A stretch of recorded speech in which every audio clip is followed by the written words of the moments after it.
Bonjour à tous, j'espère que vous allez bien. Donc petit tour du potager comme d'habitude. Donc là ce que vous voyez c'est des choux qui ont été semés le 15 juillet. Normalement j'aurais dû le semer le 1er juillet, donc il y a à peu près 15 jours de retard. Normalement c'est pour une récolte prévue vers le mois de novembre. Mais là il y aura sûrement un décalage au moins d'un mois je pense, hein.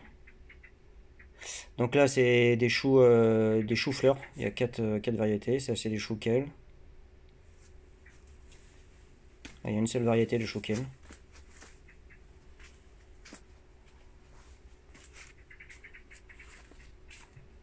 Là de l'autre côté c'est des choux brocolis. Il n'y a qu'une seule variété aussi.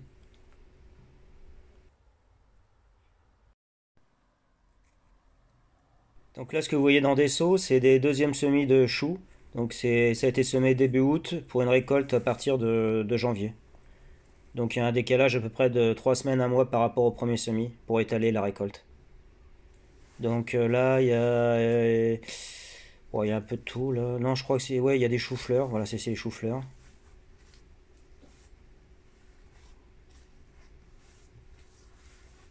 Donc c'est pareil, il y a 4 variétés parce qu'il y a des F1 que j'essaye aussi. Ça c'est bon, le persil. Donc comme vous pouvez voir, il y a des limaces. C'est pour ça que je vais vous expliquer tout à l'heure pourquoi je mets ça dans les seaux, etc. Donc bah ça c'est le basilic qui est en fleurs. Donc il me reste toujours des poivrons. Il y a des nouveaux qui apparaissent, hein. Il y a des fleurs. Bon, ceux-là c'est un peu moins gros que les premiers, mais bon ça va, ils restent corrects encore. De toute façon je vais les laisser jusqu'à la fin ceux-là, hein. Donc ça c'est des piments, ça, piments mexicains. Donc c'est pareil, à chaque fois il y en a plein qui reviennent, mais bon ceux-là je les mange pas trop. Donc ça c'est toujours deuxième semis de choux. Donc ça c'est des choux brocolis, ça, que j'ai repiqué un peu plus tard que ceux d'à côté là. Il y a à peu près une semaine, 10 jours d'écart. Ça c'est la ciboulette. Donc voilà, pour arroser, pas besoin de retirer le truc entier, le moustiquaire, quoi.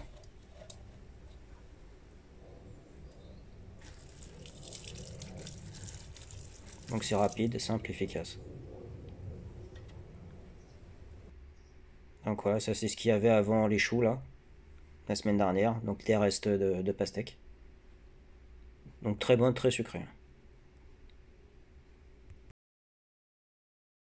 Donc là, pourquoi j'ai mis des seaux et une moustiquaire, c'est simplement à cause des limaces et aussi à cause des papillons, etc., qui pourraient venir pondre des chenilles.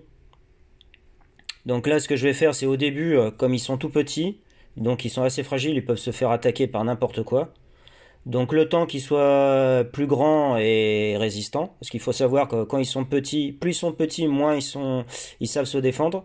Et plus ils ont de feuilles, plus ils sont grands, plus ils se défendent contre les attaques parasites ou maladies, etc. Donc en fait, le temps qu'ils grandissent, eh ben, je les protège, quoi. Et une fois qu'ils auront atteint donc la hauteur du seau, qu'ils vont commencer à pousser le voile, la moustiquaire, là je vais retirer le seau.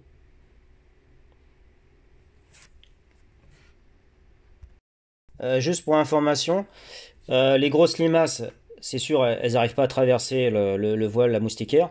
Par contre, il faut savoir que les toutes petites, en fait, elles arrivent à passer, elles. Parce qu'elles étirent leur corps et elles arrivent quand même à passer à travers. Ça peut paraître fou, mais bon, mais ça limite quand même le nombre, hein. Franchement, il y en a que quelques-unes, hein, qui arrivent à passer. Là, pour l'instant, il y en a aucune qui a réussi à passer. Mais c'est vrai qu'à la longue, bon, de toute façon, là, je pense que je vais retirer ça d'ici une semaine ou deux.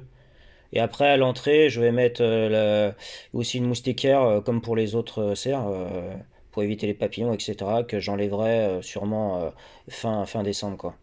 Mais pour l'instant, je ne l'ai pas encore mis, donc bon, c'est pour ça que j'ai mis les seaux en attendant. Rectification, à l'entrée de la serre et à la sortie de la serre, c'est pas une moustiquaire, hein, que je mets, c'est un filet anti-insecte avec une maille très très fine. Je crois que ça fait 0,5 mm sur 0,5 mm, donc autant dire qu'il y a quasiment rien qui rentre et qui sort, quoi.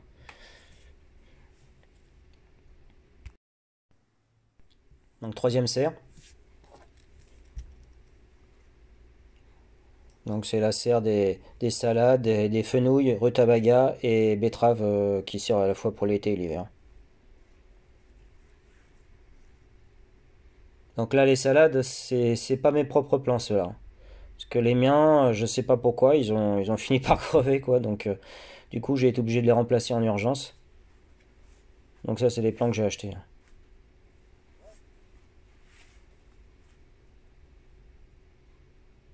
Sinon tout le reste c'est mes propres plants.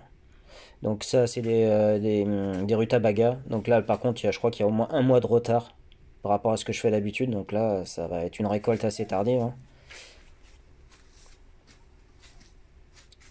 Là c'est le fenouil, c'est pareil, il doit y avoir aussi un mois de retard je crois.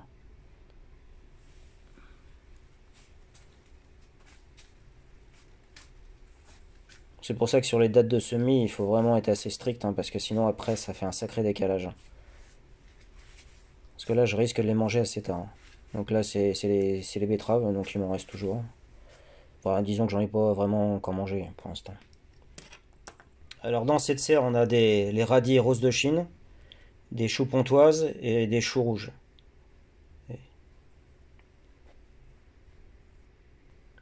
Alors pour les radis, hein, c'est pareil, il y a beaucoup de retard aussi, hein. Normalement j'aurais dû les semer le 15 août et là je les fais début septembre. Donc, sauf les grands là qui ont été semés le 20 août je crois. Donc on voit ils sont beaucoup plus grands que les autres qui ont été semés plus tard. Donc là c'est des choux et choux pontoises, choux rouges. Bon, ça c'est des restes de choux. Ça c'est la mâche. Je vais vous expliquer tout à l'heure comment je procède pour la mâche. Je fais pas du tout comme vous. Donc ça va être repiqué normalement cette semaine là, qui arrive. Ça c'est les semis de salade pour remplacer ceux d'avant qui sont morts. Donc ah oui, pour les radis, comme vous voyez, la tige s'allonge. C'est pas les radis d'hiver, c'est pas du tout comme les radis d'été. Il faut plus ou moins les buter. Voilà. Pour l'instant, j'en ai mis deux par trou. C'est à cause des limaces. Mais par la suite, il faut absolument éclaircir. Il faut en garder qu'un parce que c'est des gros gros radis, hein. Ça n'a rien à voir avec les radis d'été. Vous allez voir, c'est des gros gros radis.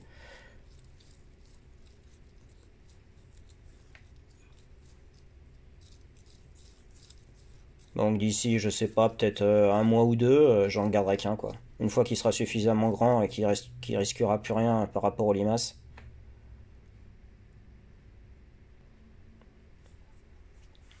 Donc ça, c'est chou Bruxelles.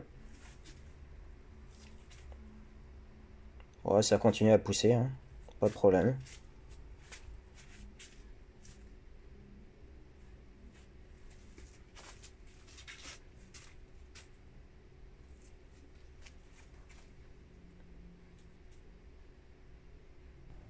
Donc ça, c'est les poireaux.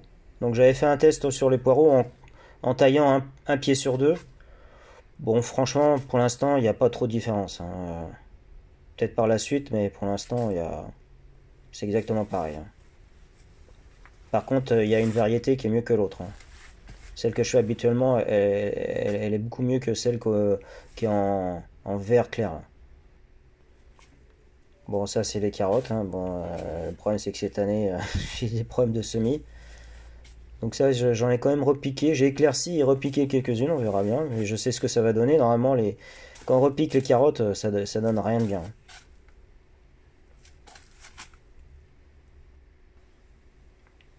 Donc ça, c'est la serre avec aubergines, tomates. Et j'ai aussi repiqué dernièrement mes épinards.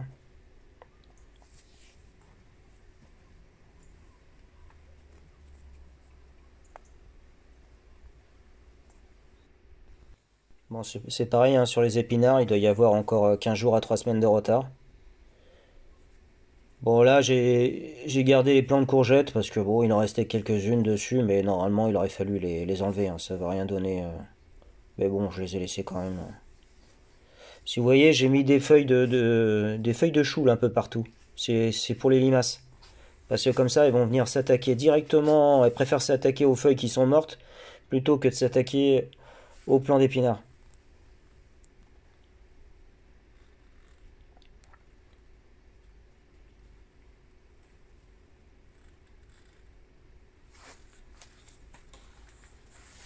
Bon, là, c'est des aubergines, hein. Il y en a plein qui se reforment. Donc c'est pareil, hein, c'est comme les poivrons, je vais les laisser sur place jusqu'à temps que ça meure, quoi.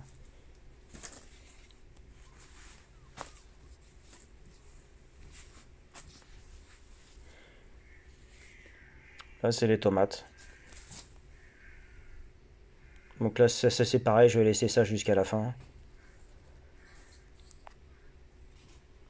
Par contre, à cette période de l'année, il faut quasiment plus arroser, hein. Voire une fois par semaine et vraiment très très peu d'eau.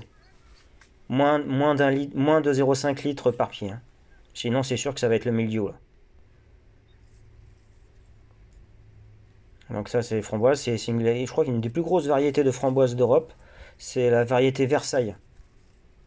J'ai 20 pieds comme ça. Autant vous dire que j'en ai des framboises.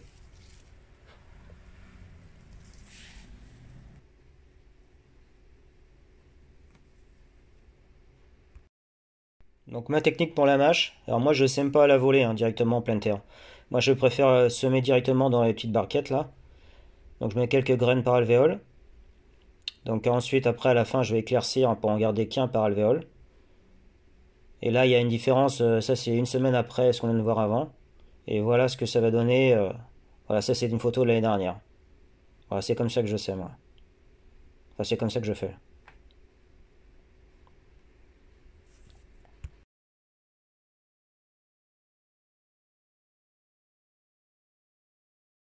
Donc là je vais faire un test sur les radis d'été. C'est-à-dire que j'ai récupéré il y a pas très longtemps donc les graines de radis d'été.